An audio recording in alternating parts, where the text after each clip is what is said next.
we indeed thank you for every condition, concerning every condition, and in all conditions, trusting that in all conditions, we want to be able to see you, and you are present in all conditions. And since you are present in all conditions, in all circumstances, then we can do anything through your grace, through your power, through your love, and through your strength. I thank you for allowing us to gather here right now virtually and to be nourished by gathering around your person and being able to enrich and to discuss the different things that happen in our daily life. And you are not far, but you are near and you are present with all of us. I ask you to bless all my brothers and sisters who are present right now, and Mina, the speaker, and make it a wonderful opportunity for all of us to be nourished spiritually, socially, and in all aspects, and glorify your holy name in everything that we do, everything that we say. Through the prayers of all the choir for heavenly hosts of angels, the intercessions of the Holy Theotokos and Mary, and all the saints, hear us as we pray. Our Father, who art in heaven, hallowed be thy name. Thy kingdom come. Thy will be done on earth as it is in heaven. Give us this day our daily bread. Forgive us our trespasses, as we forgive those who trespass against us. Lead us not temptation. Deliver us from evil one. In Christ Jesus our Lord, yours is the kingdom, the power, the glory forever and ever. Amen. Thank you, Mina, for being with us and joining us. Are you going to be having a presentation, or are you going to be talking? I do have a presentation. Okay. So I can share my screen. Sure. Because if you don't have a presentation, I would have asked people if you can keep the cameras on. But if you have a presentation, so we don't have to. But maybe towards the end, maybe we could, when we engage in a discussion, it would be helpful for all of us to keep the cameras on. Go ahead, Yamina. So I will ask those who are comfortable sharing their screens to continue sharing their screens. Reason being, I am actually keeping it in gallery mode so that I can see everybody's faces. Perfect. And for people who do know me, they know that I like to make a lot of jokes, and I kind of feed off of laughter. Like, it's kind of like Monsters Inc., how they discovered at the end that the laughter like powers them more. Yeah, don't ruin the movie, man. Sorry. You haven't seen it yet? Sorry, Aki. But yeah, if those who are comfortable turning on their camera, I want to see you laugh or not laugh at some jokes, so that I know not to use them in the future, if that's okay. Cool. Okay. I would second this this approach. I mean, I personally want to see everyone. I think we miss seeing faces without mask and seeing one another. So if we can keep the cameras on, this would be amazing and great. And that's amazing. Thank you. And how much time do we have? I heard about 2 hours. Is that right? Yeah, 5 minutes. Oh. Okay, cool. Well, we better get started. And just before we start, I think Marina has a quick announcement to make. Yes, we will be playing a game at the end for anyone that would like to join after the talk. It's called Bible Mad Gap. I don't know how many people know that game, but I'll explain the rules afterwards. Perfect. The floor is all yours, Yamina. Okay, thanks. But seriously, how much time do we have? Like 30 minutes. 30 minutes, right? Okay, yep. Perfect. Yeah. Okay, everybody can see my screen, okay? Give me a big thumbs up. Yes, sir. Go for it. Yep. Awesome, guys. So thank you for having me. My name is Mina Mikhael. For those of you who don't know me, I am one of 19 Mina Mikhaels that you probably know. And today we're going to talk about pandemic proofing your money, which feels like a really, really big topic. So before we dive in, I do have a disclaimer for us. Okay. Here we go. So disclaimer, first thing is, I am just a guy. I'm not a financial advisor. I am just a guy with a keen interest in personal finance. Cool. So as we discuss and as ideas surface, if something really sparks your curiosity, we could chat within this forum, but I definitely encourage you to actually go out and seek a professional opinion about some of the things that we're going to discuss. Cool. Which brings us to point number 2 there on the right, the light bulb, is we're going to scratch the surface on several topics. In 30 minutes, we don't have enough time to actually get really deep into any of them. And as I was putting this together, actually, when we start talking about one particular area, that is the area of investing, you'll find that that's very true. Like we're starting to scratch the surface, and I actually started building another slide, and then that slide led me into building another slide. And I'm like, no, we got to remove all that because we've got 30 minutes, not 2 hours. Thanks, Abuna. Joking. The next point is this may at times feel uncomfortable. We're going to be talking about financial behaviors in some areas, and my goal for you is that this would help you reflect on some of the financial behaviors and decisions that we make day to day and how we could optimize them. And that could lead to a little bit of discomfort, and that should be okay. Let's embrace that discomfort, because you've heard it before, we don't really grow within our comfort zones. So let's really have the conversations that take us outside of those comfort zones. And finally, a lot of the information that I'm going to be presented is actually the founder or the original thinker here is a guy by the name of David Ramsey. So if you don't know Dave Ramsey, he's a Christian speaker, and I'm seeing a couple of you not already. He's a Christian speaker who talks about money and personal finance. And he's one of the podcasts and YouTube channels that I actually like to keep in the background sometimes as I'm doing work. And a lot of these principles and philosophies are actually coming out of his work. So I do encourage you actually to check out Dave Ramsey and his team, and just get an understanding for the system that they encourage people to do. They focus a lot on debt recovery and like the coming out of debt. So we're taking a bit of a different spin on it by talking about pandemic proofing. Cool. So last time I was here presenting to the Edge Group was in 2017. Thanks for having me back right away, guys. I'm taking this as a positive. I'm thinking most speakers actually it takes them about 7 to 8 years to return. At least that's what I'm telling myself. And for me, it was only about 3 years. So it's a good thing, right? The last time that we connected, we spoke about, the topic was, what does God think about money? And it was a bit of a complex conversation. And really we came to 3 conclusions. Number 1 is God does not hate money. Okay. Number 2 is God encourages us to be wise with money. And the third one is probably the most important one that we reinforce, is that the love of money is the root of all evil. It's not money itself, it is the love of money that is the root of all evil. Now, last time we talked was in 2017. Since then, the world has changed. We've got all sorts of things going on. We've got this thing called COVID. COVID is resulting in job losses where some people are like working from home. Some people are actually like making more money during COVID, or they're saving more money. House prices are through the roof. I don't know if anybody follows the real estate market. I do. And it's just like the number of times that I've sent a friend of mine an OMG text message about a sale price that we've seen in our area is just, it's getting kind of boring actually a little bit. And then you've got stock markets, bonds, TFSAs, RSPs, ABCDEFGs, which is one of the jokes that I was really excited to tell you guys.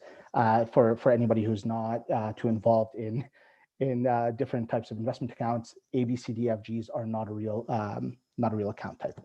And then like if anybody's been following recently this whole GameStop thing, is anybody watching that? Yeah, I'm seeing Yusuf nod. I'm seeing Marina nod there. Like just absolute insanity going on in the world, right? And there's a term that there are actually 2 terms on this slide that I'm going to share with you that our CEO at work says often. The first one is VUCA. And VUCA, he didn't make up that term. That term exists in the world. But VUCA is a term used to describe the world that we live in right now and the conditions that we live in right now. They are volatile, they are uncertain, they are complex, and they are ambiguous. These are the circumstances that we are managing within today, VUCA. So always think about that. Try to remember that. I know you're going to remember VUCA, but you're not going to remember any of the words that it stands for. So if you Google VUCA, you'll get this pop up. Okay, so remember VUCA: volatile, uncertain, complex, and ambiguous. Now, I've got good news for you. Is personal finance is 80% behavioral. Think about that for a moment. Personal finance is 80% behavioral. It is within your control to actually not worry too much about the left side of that page. It's real stuff, right? COVID is real. Job impacts are real. But we're going to focus on that 80% and the things that are within our control. Here's the other thing that my CEO always likes to say is, let's not complain about the rain. Let's go build an ark. And so today, our goal is to build a financial framework that can weather any storm. How does that sound? Sounds good? All right, perfect. I'm going to give you the thumbs up. So we do have a playbook. We do have a framework to guide our thinking, and that's the Bible. And so there's actually a lot within the Bible when it comes to money, but there are 5 principles that I'd like for us to focus on today. These are budgeting, eliminating debt, saving and investing, not keeping up with the Joneses, and giving back. So we're going to dive into each one of these, talk about them for a little bit, and then we'll have some time for discussion at the end. Cool. So this is really our agenda over here. So let's talk about the first one. Now, for each one of these principles, we're going to start off with one or maybe two verses, and then we're going to dive in. So the verse here is, for which of you intending to build a tower does not sit down first and count the cost, whether he has enough to finish it? And this verse is really talking in nature about budgeting. It's the budgeting process, right? But there are two things that catch my attention in this verse. Is that it's not just, the Lord here isn't just talking about budgeting, right? He says, who doesn't sit down to first count the cost? So that's the process of budgeting. But the second piece is whether he has enough to finish it, right? And what that's talking to us about here is income versus expenses, right? If your income is insufficient and you lack the budgeting process to understand that, then your expenses will exceed your income and it'll throw the scale off balance. And here's the wild thing, folks. A lot of people aren't paying a lot of attention to this. The way that our credit system is set up in North America, actually, I don't know if it's just North America, it might be a global thing. Like the way our financial institutions are set up is it's really easy to borrow money. And it's really easy to borrow much larger sums of money than you should be borrowing. And if people aren't careful with that, you allow your expenses to sneak up. And here's the thing about expenses. You notice the income is like one big rock over there in this illustration. Expenses are typically much smaller. So psychologically, the impact, the psychological impact of making one expense feels small compared to the joy of getting a large income once every 2 weeks or so. So you don't give as much attention to the small expenses and they rack up. And this is actually something that we studied back when I was in business school back in the day. It's the dollar a day strategy is what it's called, right? Where, you know, for less than $1 a day, you could have blah, blah, blah, blah, blah. That has, I don't remember the numbers, like this is many, many years ago. But I do remember the key message here is that the dollars a day strategy, reducing the payment that is shown, actually results in higher purchase intent and actually higher purchases, not just the intent, than showing, for example, $30 a month. So the smaller that you can make the payment, the more affordable, the more in reach. And that's really what this is about. So we're going to talk a little bit about budgeting, and I'm going to give you guys a little bit of homework, if it's okay. Here's what I encourage you to do. You're going to create a budget. You are going to, you know, at some point in time, let's call it over the next week, what I encourage everybody to do is sit down and create a budget. And here are the steps that we're going to follow, okay? First thing is you're going to create categories. So before you even look at any numbers, sit down and create categories and take a guess at how much you spend. How much you spend on food, how much you spend on clothing, how much you spend on your car, your house, whatever you could think of, throw it into a bucket, okay? Add a miscellaneous bucket at the end because Lord knows we all spend money on things that we don't know what they are. But add a miscellaneous bucket and then throw a number against that, like how much you think you spend on miscellaneous. Then I encourage you to do step 2 over there. Pull up 3 months of statements from every single card or account that you have and bucket every transaction. This might take you some time, okay? But bucket every single transaction and then match up what you've done in step 1 of creating the categories up against step 2. Clearly and very quickly, you'll identify like, wow, I'm spending way more on this thing, on food, for example. Food tends to be a bad one for me personally. I'm spending way more on food than I thought I was, right? I'm spending way more on gasoline than I thought I was, right? But then the next step is identifying where you may have overspent, right? So step 4, did I skip step 3? No, bucket your expenses and see how much you're spending per month. And then step 4 is identify where you may be overspending. So for example, for me, when I did this exercise, and actually I do this exercise about once a year with my wife, is we'll sit down and we'll review everything. And frequently we find that we are overspending on food specifically versus our budget. That's when you start to make a plan, okay? And you decide, okay, this is how much I'm gonna set on this budget, and that's it, I'm gonna cut it off there, right? Step 5 is the most important one. Live by your budget, So a study coming out of the States in 2019 showed that 67% of Americans, so about 2/3, actually budget every month, but only half of them actually follow their budget. And again, given the ease by which those expenses can creep up, if you're not going to do step 5, the whole budgeting process is kind of a moot point then, right? So I encourage you all to live by your budget. Now, what I have for you here is a recommended budget. Okay, this is by no means the only allocations that you should have in terms of how much you spend in certain categories. This is a recommendation that I found personally sounds about right. Okay, fits quite well with us here. However, I do encourage you to take a look at a few things and just a few different budgets online and understand sort of how much you should be allocating towards each bucket. Cool. Any questions on this, guys? No? Okay, cool. The next one, eliminating debt. So this verse is kind of a strong one. The rich rules over the poor. And then the second half of it is the one that kind of, resonates. And the borrower is servant to the lender. That kind of sounds tough. Like I don't want to be servant to a lender. I don't want to be servant to American Express, right?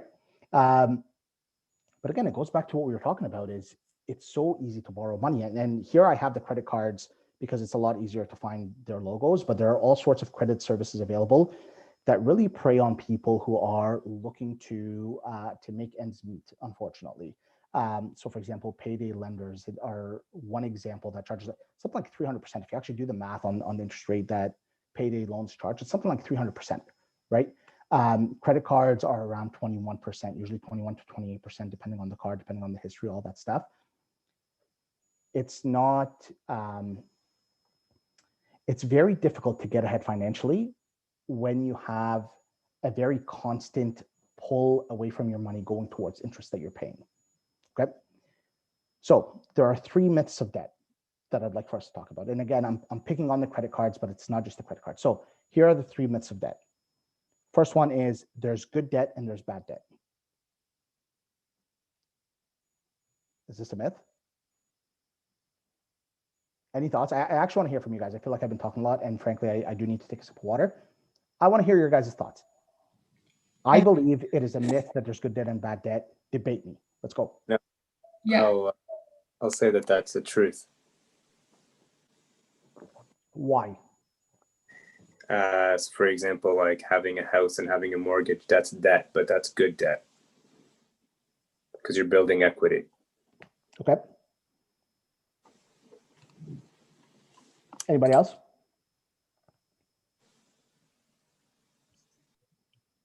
Talking a bunch, guys. Come on. Okay, I don't know if I agree with Aki or no, but from reading and hearing about some investment recently, I found out that a house is not just a good debt, but it's some kind of a bad debt in the same time. It's a debt that we have to live with for a certain time. It's some kind of a liability. So Mariana, I yes. like what you said there. And I actually agree with you a lot, is a house is a kind of liability actually, right? We consider our primary residence as assets, which is a really, like, it's an interesting mentality. It's an asset because our real estate market has been growing, right? And so we have this mentality of buy a house because the value's gonna go. What if the value of your house never went up? Would you still consider your house an asset? Maybe, maybe not. I don't know. It's hard to know for sure. Only when it's sold, which Only you'll when have to go to another house, which probably going to be much expensive, and you'll pay more. Exactly. And you get into more debt. You always have to. So the place you live is probably actually not an asset, right? So now here's what I'll say on this point. Aki, you believe that this is actually a truth. It's not a myth. I would argue all debt is bad. Some of it is necessary, but it's all bad. I really dislike my mortgage. I mean, everyone does. Exactly. Okay, thank you. Everybody dislikes their mortgage. I've never met somebody that said, "Oh, I'm so glad I'm paying my, $2,100 this month. I can't wait." Right?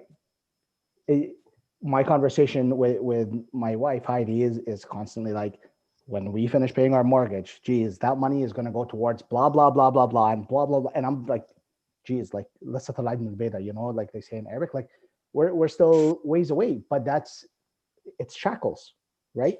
The borrower is slave to the lender. You're unfortunately, like it sounds really intense, but we're tied back, we're held back by this debt. Now it is necessary. My family has to live somewhere. We have to live somewhere. Okay.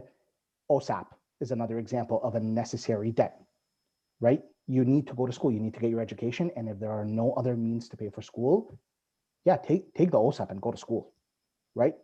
But coming out of school, don't go into point number, I put them in the wrong order here. Okay. Don't go to point number 3. So point number 3 says, I'll just pay it off over a longer period of time. I just graduated school. I'm working now and I've got X dollars on my OSAP. I'm just going to pay it off over like 15 years, take it easy and go do something else. Here's what I'll show you. Okay. So false. Okay. So yes, Mina, I want to talk about some like say for something like debt, sorry, like the house. So the house is a debt. So what you're saying that instead of using good or bad, all debt is not good, is not recommended basically, but there are some debts that are necessary, right? So Correct. this is, so we need to do a mind shift from good or bad to necessary or not necessary, right? Correct. But there's another aspect, for example, like you have to live somewhere. So you have an option to live in a house where you are paying a mortgage, but it is building an equity versus, for example, renting, where basically the money that you're using, it might be less, but it's not going anywhere. So how do you think about this? How do you classify about it? Especially, I believe that my understanding when I came to North America, it's a kind of the standard is everybody's gonna be in debt, especially when it goes to a house. Yeah. So I agree with that sentiment, Abuna, is that debt has been normalized, particularly mortgage debt. Okay. So I'm gonna ramble on a couple of things if it's okay. Okay. The first point is, when it comes to house ownership, I think house ownership and property ownership in general is very important. And I encourage everybody to try to work towards property ownership. Okay.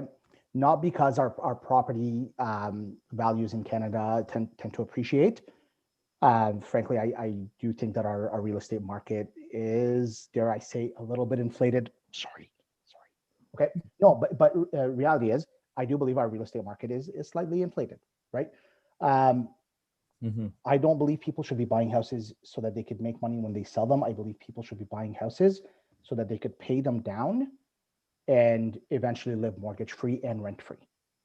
Okay. But that is exactly why I believe people should hate having that mortgage and be very purposeful trying to clear it out, right? So that they could get to that point. So it's not the capital appreciation. If you want to make money on the value of the house going up, go buy an investment property, rent it out, sell it later, and you make money on the difference. Cool, right? But if this is where you're going to live, take the debt. Don't like it. Get out of it. Okay. And the other thing I'll address, Mark, I sorry, just one more point that I'll address with Buna. I referenced Dave Ramsey earlier. Dave Ramsey and his team, there's a gentleman by the name of Chris Hogan, who did a study on everyday millionaires. So that the way that they defined everyday millionaires is people who retired at 65 years old with at least $1 million of net worth. Okay.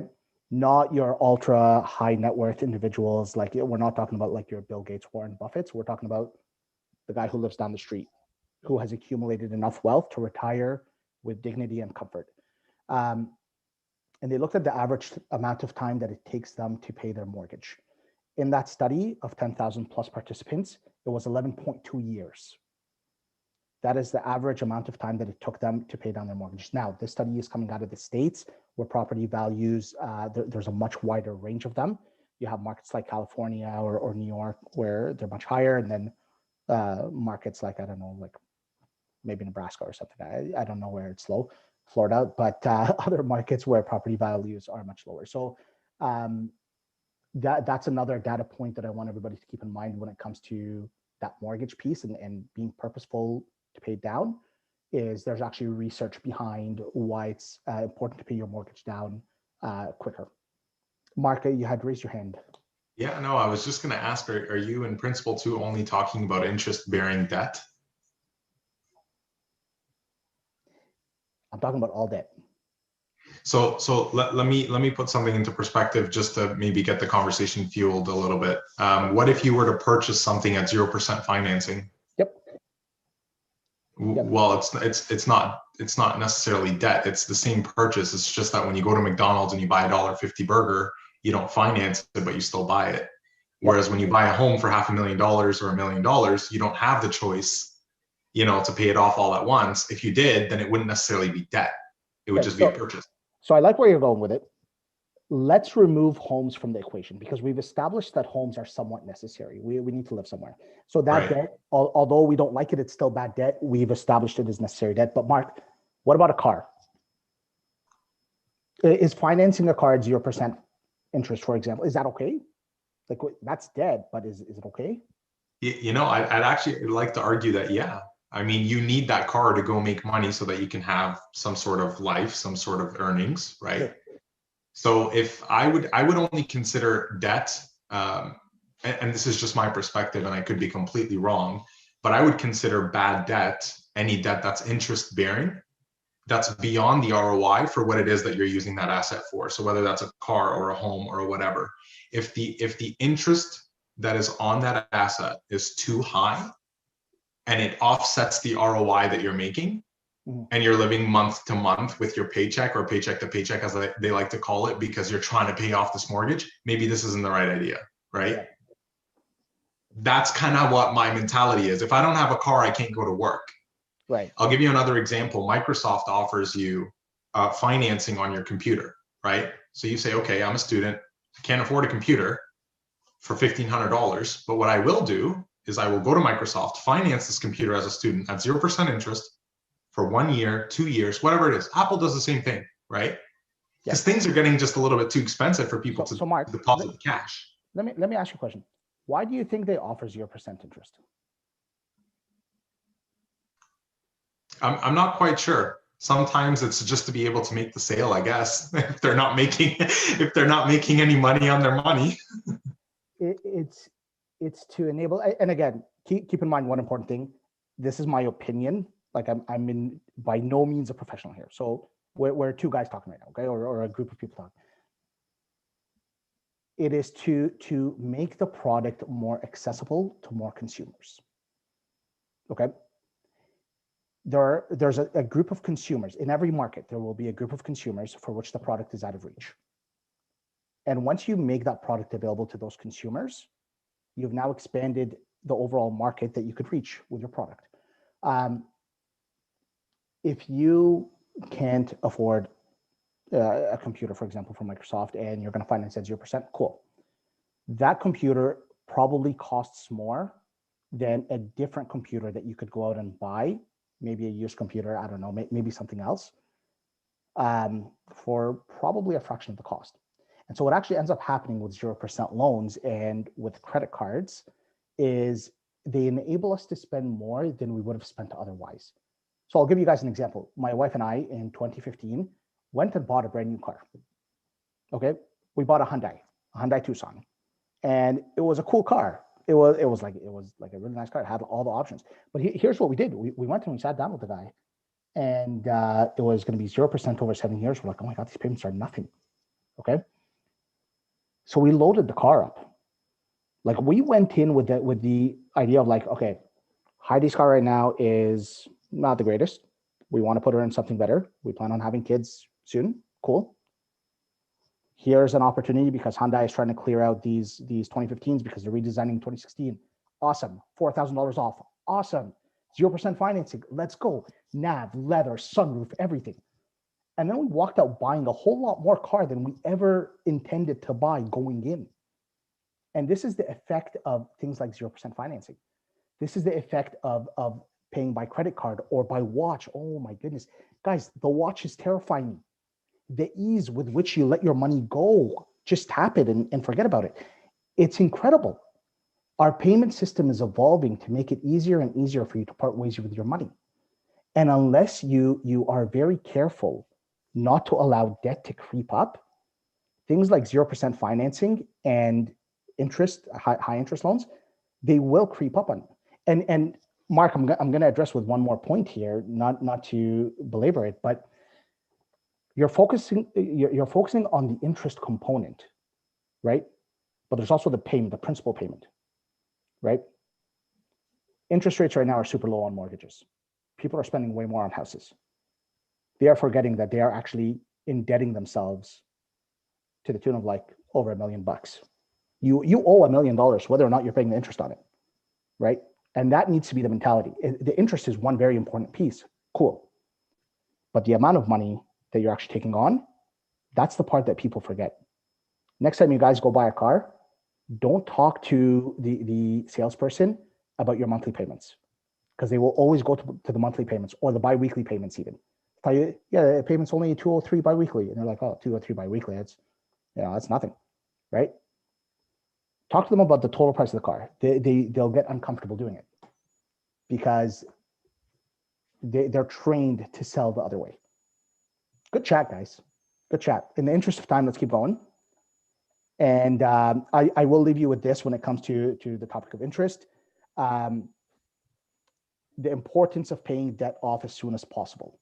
A $40,000 loan at 5%. So I'm thinking OSAP here for a lot of people. This is within a fair range. Paid off in 3 years is going to cost $43,000. Paid off in 9 years will cost 49. So the interest triples. Paid off in 15, 56,000. So this is a very important piece to keep in mind is the sooner you pay off debt, not only are you freeing yourself up from that interest obligation, but also the amount of principal that you've now, that you've been paying towards that debt, you've now unlocked to do different things and more good in your life with. Good chat. All right, you guys set the bar high with that principle. I'm hoping for a good one here as well. The next principle is save and invest. So we've got two verses here that I've put in, one for saving, one for investing. So first verse is, in the house of the wise are stores of choice food and oil. It does not say of mediocre food and oil. It does not say of satisfactory food and oil. It says of choice food, high end, right? And that to me signaled the importance of high end savings. What you're saving, what you're setting aside, let it be high end for your savings. The second one is, this is coming out of the parable of the talents, where I'll just give you a quick refresher here. Master left 3 servants, each with a sum of talents. Talents are money in biblical days. One of them got 10, the other got 5. The last one got 1. The 2 that got 5 and 10 respectively each doubled their money through various investments. And the one that got 1 hid his money in the ground because he was afraid that his master would scold him if he had lost the money. And this verse really resonated with me. Here's what the master said to that one servant who hid the money. So you ought to have deposited my money with the bankers, and at my coming, I would have received back my own with interest. It's like, dude, at a minimum, you could have just left it with the bankers. I would have made a little bit of interest on it, and at least we wouldn't be in this awkward situation right now. Now I'm going to take away your money and I'm going to give it to the guy who had 10 and turned it into 20 because he clearly knows what he's doing, right? God blesses us with a certain amount of money each based on our own, I don't want to say capable, based on what he sees fit for us, okay? What we do with that and the way that we treat it respectfully and wisely and grow that money is God's expectation. That's our responsibility, right? So here are 3 steps I want everybody to think about when it comes to saving and investing. The first thing, save $1,000. Save $1,000 in an emergency fund, put it in a separate bank account, set it and forget it. Because guess what? When you have an emergency fund, an emergency becomes an inconvenience. And that's exactly what we want. What we don't want is for you to have to pull money if a tires blow out on your car and you have to replace all 4 tires, there's $800. We don't want you to borrow that money. Have that emergency fund set so that whenever life happens, you could deal with it. The next step is to save 3 to 6 months of living expenses. This is your rainy day fund, right? This is, and I don't know if anybody here has ever lost a job. I've lost a job before. And it was the most humbling experience. Aki, I see you raising your hand. Thank you for sharing that. Twice. Is that twice? Or are you saying peace? Like, thank you for, okay, twice. Well, that's, yeah. So one of them, I guess mine twice as well, but one of them I was like 18 or something because I was doing summer school and my boss at the time didn't like that. So he fired me. No, I was definitely older than 18. Okay. So it's a very humbling experience. And I remember mine, when I lost my job, it was my first job coming out of university. I thought I was Mr. Big Shot back then. I was like, man, I'm working, I'm making money, I'm good, right? And let's go. It was the most humbling experience. And even though I was living at home with my parents, I thought to myself, what am I going to do financially? Like this is going to hurt my plan. I had a plan. I had a path. But I also had a bit of savings. So although it hurt me up here, it didn't hurt me financially, right? And reality is, guys, life happens. And you want to be prepared for it. So having that savings, that cushion of 3 to 6 months will allow you to bridge the gap between any work in the unfortunate event, if it does happen to you, and I pray to God that everybody's securing their jobs, but in the event that that does happen to you, you're bridged and you're okay. Cool. So save that 3 to 6 months of your living expenses. And then the third one is aim to invest 15% of your income for long-term growth. And I will be the first to acknowledge that 15% does seem aggressive. Work up to it. Okay, so here we go. Let's do some math. I like math.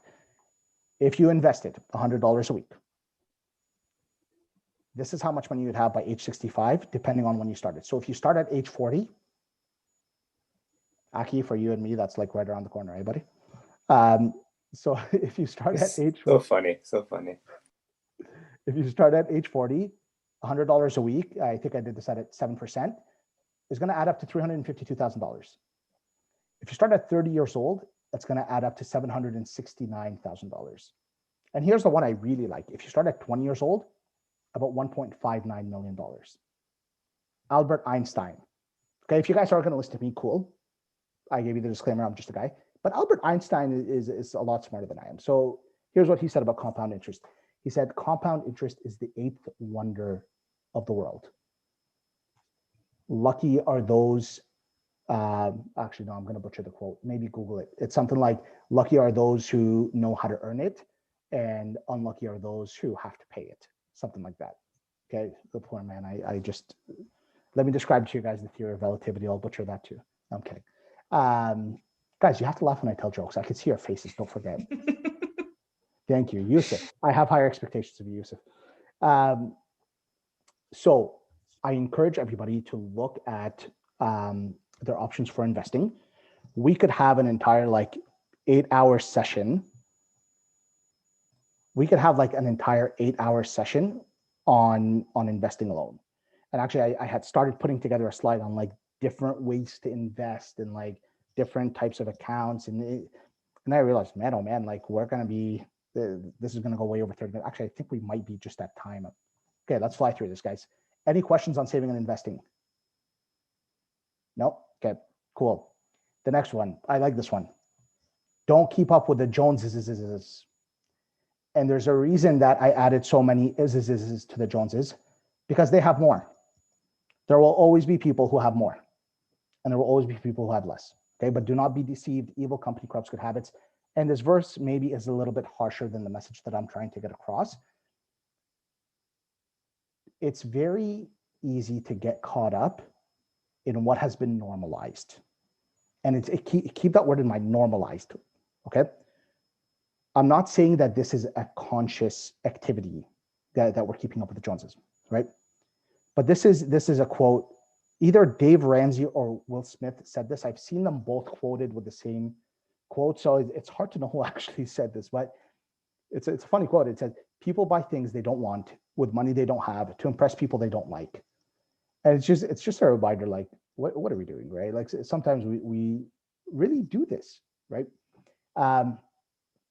And here's the scary thing. I was trying to say this earlier is because these activities, a lot of our spending behaviors have been normalized. We become very unconscious to the fact that we are really trying to keep up with the Joneses, right? And again, I'll go back to my own example here. Like this is the tell-all. I graduated school, and first thing I did was I bought a nice car. I'm a big car guy. I really like cars. I bought a nice car. I spent way more money than I should have on that car, and it wasn't even 0% mark. It was like a real percentage rate, okay? And I felt really, really bad because 5 years later, I sold that car for a fraction of what I bought it for, like an embarrassing fraction. So it just reminded me, like, why did I buy that car? Why did I not set that money aside? Why did I not do good with that money? Why did I not blah, blah, blah, blah, blah? It reminded me of this idea of not trying to overshoot my capabilities and not trying to compare myself with anybody else, not having to have the nicest car, build myself up first, and then enjoy the cars when I've been established, because I do still have intentions to buy a nice car because I'm a big car buff.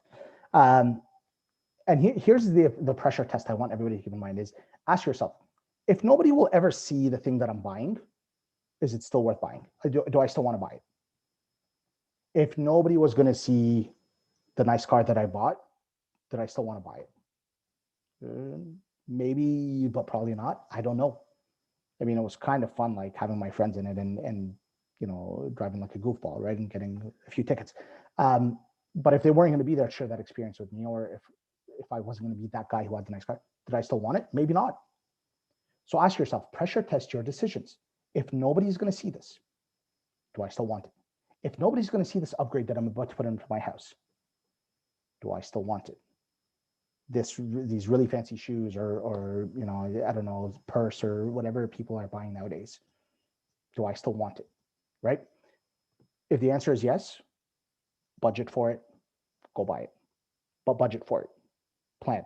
Don't make immediate financial decisions, right? Especially if it's a big decision like a car. I'm going to hold for questions just in the interest of time. Cool, guys? The last principle, and possibly the most important one, is give back. And there are two verses here. There are many verses in the Bible about giving back. But the two that I chose to include here are, first of all, God loves a cheerful giver. Be happy about giving back. Be happy about building up your community, building up your church. This is our responsibility, and it's actually commanded by the Lord. I was going to include the verse where Jesus flat out commands us to tithe, but I figured that one was a little bit too obvious. Like we all know that. But the key message here is cheerful giver. Be happy about tithing. This is a blessing that we have. And the second one is, whoever is generous to the poor lends to the Lord, and he will repay him for his deed. And the way I understand this verse, and Abuna, please correct me if you see otherwise, but repayment is likely not going to be financial, actually. And that's okay. We're already blessed financially. We work, we are blessed to have the health and ability to work. The blessing that we seek and the repayment that we seek from the Lord is probably more in the form of contentment, peace, closeness to him. Because if we're expecting financial repayment, then actually we didn't give, we just, well, the verse does say lend, so maybe I'm getting myself caught here, but then we just lent it out, right? So there are a few benefits of donating. It goes without saying, is helping the less fortunate, building up your community in your church. Giving promotes feelings of happiness. This, I read this somewhere once upon a time, and it resonated with me. And then here's the last piece that I'm gonna touch on here, is that giving unties us from the love of money. When we let go of the money that we feel is ours, it releases us from the love of that money. And remember, conclusion from 2017, which was on the very first slide or second slide, was it is the love of money that is the root of all evil. So our ability to let go, free ourselves from the love of money, give back to the community, and watch our labors at work go towards building somebody else up, that will promote feelings of happiness. It'll build up our community, our church, and of course, untie us from the love of money. So folks, I want to thank you. To recap, build a budget, make sure your income exceeds your expenses. If not, you got to do one of two things: either increase your income or reduce your expenses. But the equation needs to make sense. Cool. Number two is eliminate debt, all of it. Okay, all of it. Number three, save and invest and focus on long-term growth. Okay, I don't know if anybody here is buying Bitcoin, but if so, let's talk after hours. I got a few words for you. Oh, Mark, you put your finger up. Okay, cool. Bitcoin terrifies me, man, but I'm a conservative investor, but that's just me. Number four is don't keep up with the Joneses. Become conscious of your motivators. Understand why you want to buy the things that you buy. And number five is give back, take care of your community and the less fortunate. So that brings us to the end here. I believe we have a bit of time for questions and discussion. Abuna, Aki, yeah, we do. All right, guys. So the floor is yours. Let's chat. I have a quick question about cars. Sorry. Hey, go ahead, of course. I have a quick question about cars. Because there's a lot of people that say, oh, just get the car that you just like, what is it called? What's the word? That you want? Like not financing it, but leasing? Yeah. Yeah. What are your thoughts on leasing? Huh? What are your thoughts on leasing, Micheline? I don't think it's a good idea, but a lot of people seem to say, oh, it's a good idea because you're always going to have a new car and you just pay, whatever X number of dollars a month, and you don't have to worry about it breaking down and cost of breaking down and so forth with an older car. Yeah. Mina, I can legitimately see it in your eyes. You're about to faint or something. A lot of people told me the same as well. Yeah. So I want to hear from the group before I give my perspective, because I'm very opinionated. Mark read me like a cheap comic. I'm very opinionated when it comes to this topic. So I want to hear from the group first before I kind of hijack the topic. I can't answer, because if I answer, I will hijack the topic. So I'm just gonna sit down and let somebody else answer this. Anybody else? Any other perspectives? Can I speak? Of course, Mariana. Sorry. All right. So I was recently I bought a car, and I had to put it on finance because I can't afford to put like a whole payment all down there. The thing is that in our market, in our country, the car depreciates with time. So I don't know if I should. The problem is that with leasing, you'll keep paying. When I was on my previous car, the payment, I put it for 7 years, but I ended paying it in 4 years. But then with time, when I sold it, again, as you said, it's a fraction of the price, which is, unfortunately, this is a reality here. I don't know if I agree with one or the other, because I'll end up paying forever. Yeah. But should I just buy my car until I get it to the ground and then I go to a new car, or keep leasing? Okay, so I had an accident on car when I leased it before, so it didn't make difference. I had to fix it myself. So yeah, which just ends up being more money towards the car, right? Like, so here are my thoughts on cars and leases. Okay, so Dave Ramsey, who, again, I'm going to keep quoting this guy because he says things in a way that really like make things resonate. He calls them car fleeces. Fleeces. You're getting fleeced. Okay, And if anybody here has a lease, please don't be offended. Like, again, I said, this is going to be uncomfortable. We're going to have an honest conversation. It's just, this is a perspective. But essentially, when you look at the value curve of a car, okay, car starts its value here, value drops sharply, and then begins to level out and actually plateau over time. Okay, so if you buy, for example, an 8-year-old car and sell it 2 years later, you're not losing that much money on it. If you buy a brand new car and sell it 2 years later, you're losing a lot of money on it. Now, here's what happens with leases is in a lease, the way a lease is calculated is you are paying for the term during which you own the car. So let's call it 4 years. You're paying for the first 4 years. That 4 years in the life of the car is the period in time in which the most depreciation will occur on that car.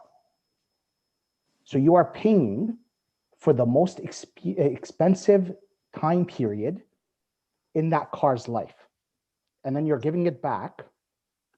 By the way, the value for you to buy it out is the wholesale value. So you've already paid like their margin, everything that they're going to make. You're giving that car back, and then you're picking up the next lease and doing it all again, paying for all of the depreciation from the top.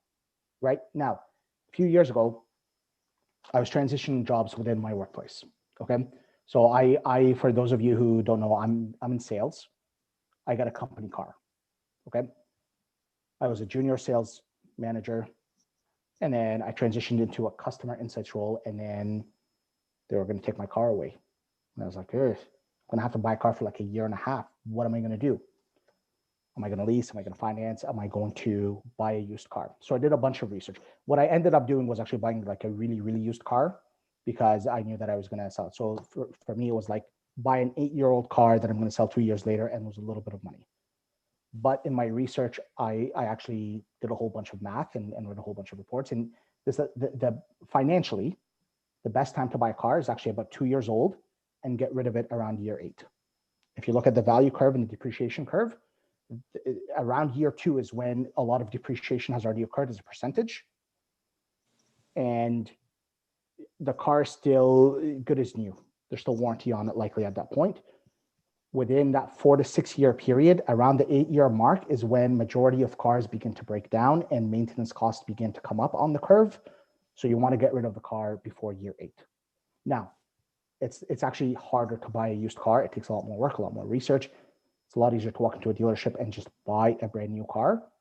But if you're asking just how the numbers play out, year 2 to year 8, that's your window.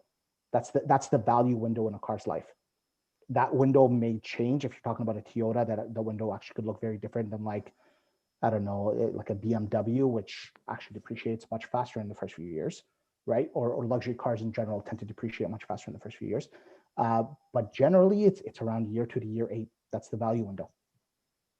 But leases, you're paying for that first hit. So that's why I'm personally not a big fan of leases. Mark. I should refrain. You're a fan of leases.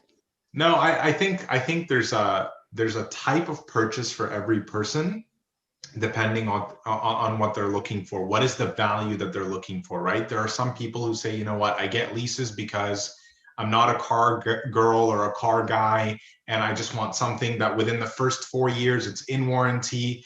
I don't understand the mechanisms in cars and so on and so forth. I just want something that's turnkey, and I just want to focus on other parts of my life. Maybe it's my career, maybe it's my family, maybe it's whatever, right? Sure. So I think it really depends on your situation and what's the value for you. I think there is a certain type of depreciation and something about the country that we live in. Like if I was in Florida or if I was overseas or whatever, I probably wouldn't be doing leases.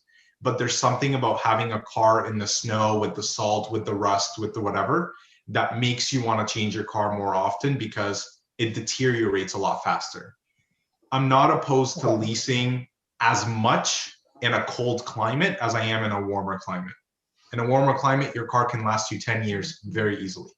It's the winter that starts to take a toll on stuff. Things start to creak, things start to break down. You know, the salt eats up at the rotors and the whatever, and the suspension goes, so on and so forth. I think it really depends on your risk tolerance as well. A lot of people say, look, I'll get a lease, I'm going to pay 1.9% interest. My 1.9% interest on that car is actually my insurance policy, my blanket insurance policy, that if that car actually depreciates more than what the value is to the dealership, I can walk away from it and say, have a nice day. So it really just depends on your risk tolerance, but that's just my 2 cents in a very, very small way of saying it. And may I interrupt this? Are we able to put a closure somehow so that we respect the timing? Sorry, Mina. Of course I wouldn't. Sorry, I got carried away, but absolutely. No, it's okay. It's okay. We just because we have a game and we want people to enjoy the game. It's like 10 minutes a game, and you're gonna participate, Mina, in this absolutely. Game. Of course. And I see a Heidi. I'm not sure if this is your wife or this is another Heidi. But if Hi, Abuna. It's his wife. It's his wife. Hi, Heidi. Yes. Hi, Abuna. You have to participate, yeah, Heidi, as well. As long as we both lose or we both win, Abuna. Oh, yes, this is the rule number 1. Otherwise, nobody's going to sleep. We're very competitive. So thank you very much, Yamina. I think this has been really very helpful and opening, and I thank you for the engagement, and thank you everyone for really engaging into this discussion. It's usually finance is one of the hot topics that really makes us really think and consider a lot of things. And I really like how you said that God does not hate money. God is the one who blesses us with the money. Actually, it's God who gives us the 100%, and we are just giving back to Him the 10% to acknowledge this is, thank you, Lord. This is coming from you, and I really like the principles that you shared. Thank you very much, Mina. Thank you, everyone, for having me. Thank you, guys. And let me invite Marina to lead us into the game.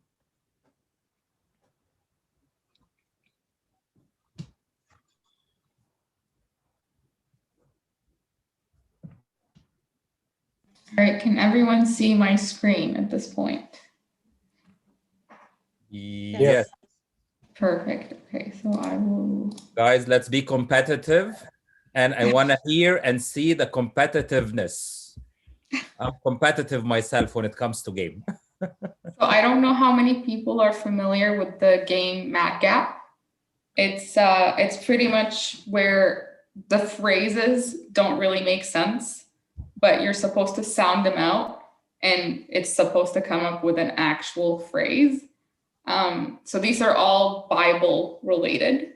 I kind of narrowed it down so they're a little easier. So the idea is you're supposed to sound out the words as fast as you can in your out loud or in your head to make up the actual phrase. And the idea is once you figure out what the actual phrase, the true phrase is, if you can send it in the chat so everyone can see it, and whoever answers first, Rhett will be keeping score and keeping the tally at the end. Does everyone get the game? Any questions? Yes. Great. So we shall start. I won't be able to see the answers. So can someone say what the actual phrase is, and I'll show the answer afterwards, just because I'm in the full screen mode. All right. So this is the first one here. Any guesses? You guys are welcome to say it out loud too, by all means.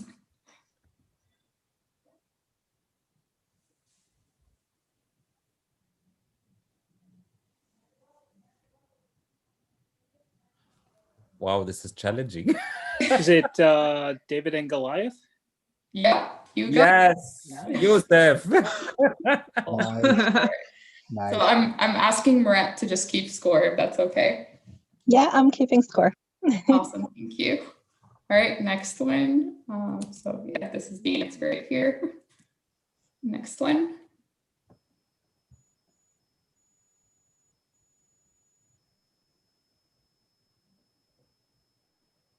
Adam and Eve ate the fruit. Yeah, that is right. It's actually even Adam, but it's close enough. All right, next one. Joseph and Mary. Yeah, you got it. Oh, You guys are pretty quick. Like this actually took me a long time and I prepared these ones.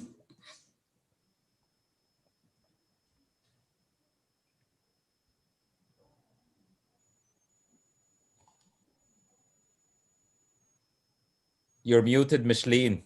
Pharaoh, king of Egypt. No, I don't know the answer. Yeah. Mina got it actually. Pharaoh, king of Egypt. Yes, I got one. Heidi, he got one. Yeah, Heidi.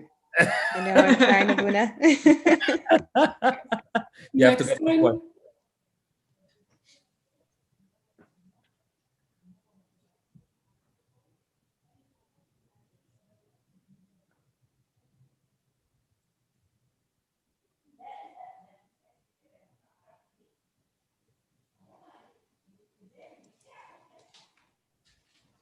Any guesses?